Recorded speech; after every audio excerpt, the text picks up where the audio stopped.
Hey, I'm John Tabler. Welcome back. Today I'm going to show you how to make sourdough bread again really fast. I'm going to make it because I'm making it.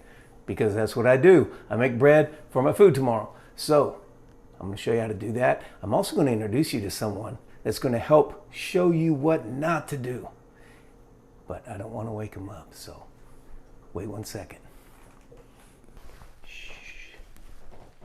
You know, having a baby is a lot like making sourdough bread. You have to tend to the baby. You have to come back every 15 minutes and check on the baby. Fold the dough, which is like burping the baby. Oh, someone's waking up.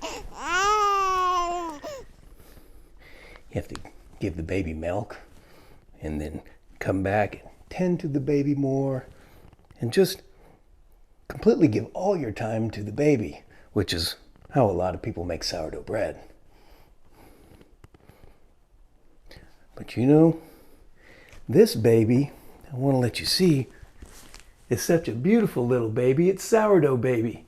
And this baby is a baby that wants all your time but doesn't deserve it. This baby needs to go back to bed because we don't need to do it like that. So baby, you're going to go a little bit back to bed. And what we're going to do is show you how to make sourdough bread really fast, really quickly, and without any of this coming around tending to the baby and folding the baby and coming back and checking on the baby every 15 minutes. And pretty soon all your time's done to the baby. You know, you need a sourdough nanny almost. But I think that's just about over. Those days are over. We're going to show you how to do it without tending to the baby. Like you have a baby, for goodness sakes.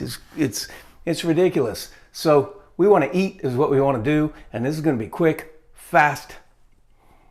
I'm going to show you how to do it so you can have bread without tending to dough endlessly. Come on. That's how you make food, right? Here we go. We have a pile of dough. You can have it, just buy whole wheat dough right at the grocery store. And I don't even care how much. Pour some in.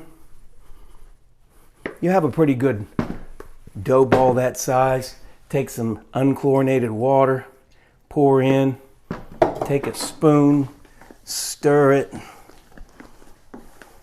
This is the longest part of tending to real quick sourdough that you can eat and then go work or do what you need to do. Don't spend all day coming back. There's not going to be any folding of anything or anything like that. The reason why people think you need to do that is because when you make yeast bread, yeast does not break down and neutralize gluten.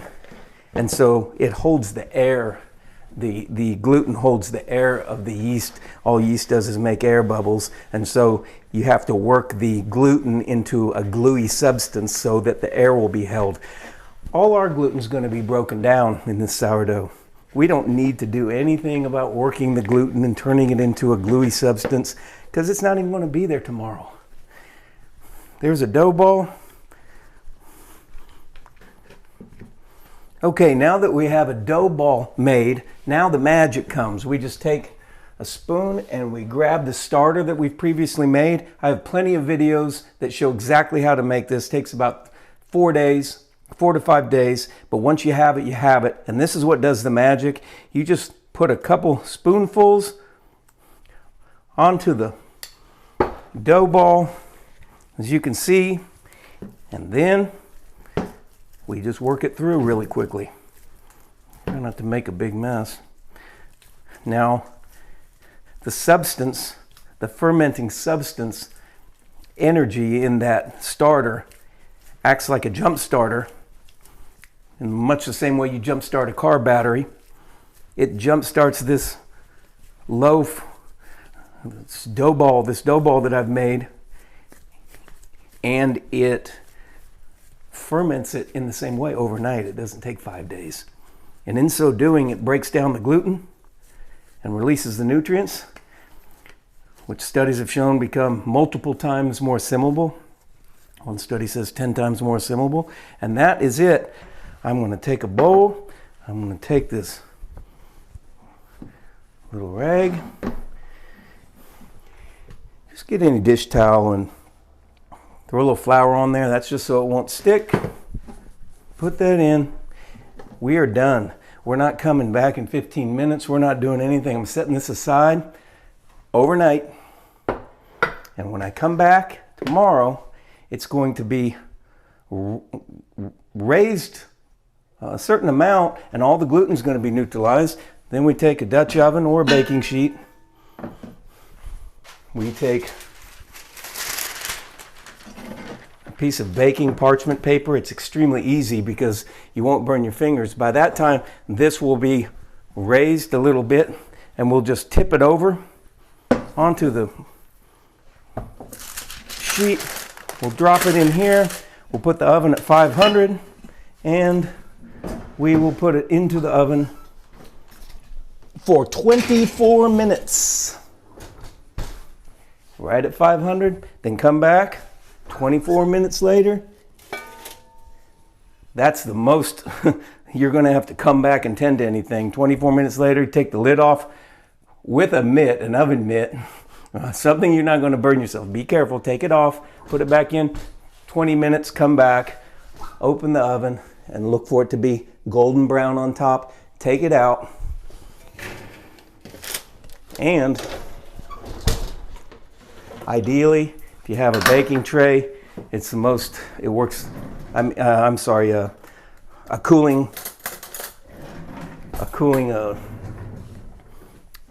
tray like this. It sits up high. It's the easiest. And if you take a couple forks and just stick in the loaf, lift it out and put it on there, it's done.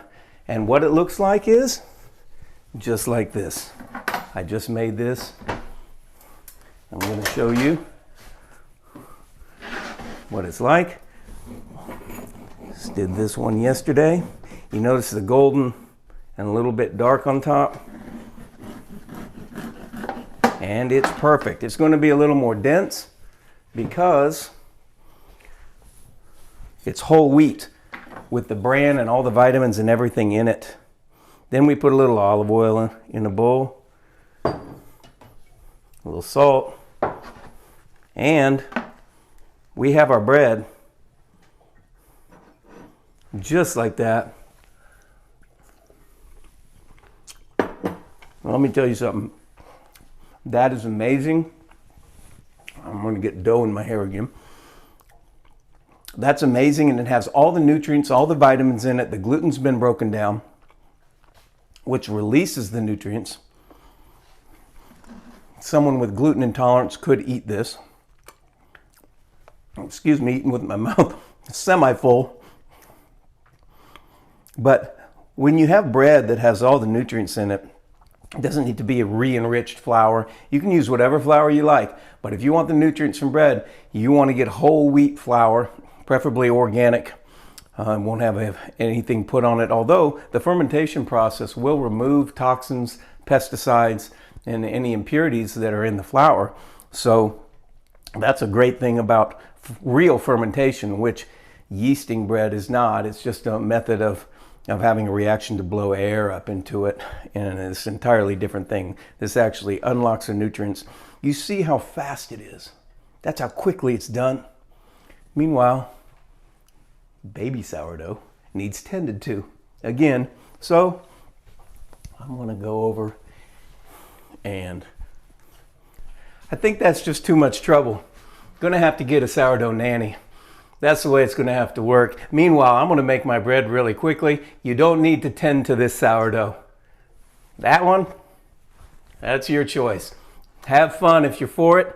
I'll have the sourdough nanny for that one, and this one, I'll get it done very quickly, and I'll go back to enjoying the things that I want to do and nourishing my body. Hit the like and subscribe down below, and you'll see sourdough baby again, I think. But we just don't want to spend a lot of time spoiling the baby. That's for sure. We want to get our bread done quickly and eat and go have fun. So I'll see you next time.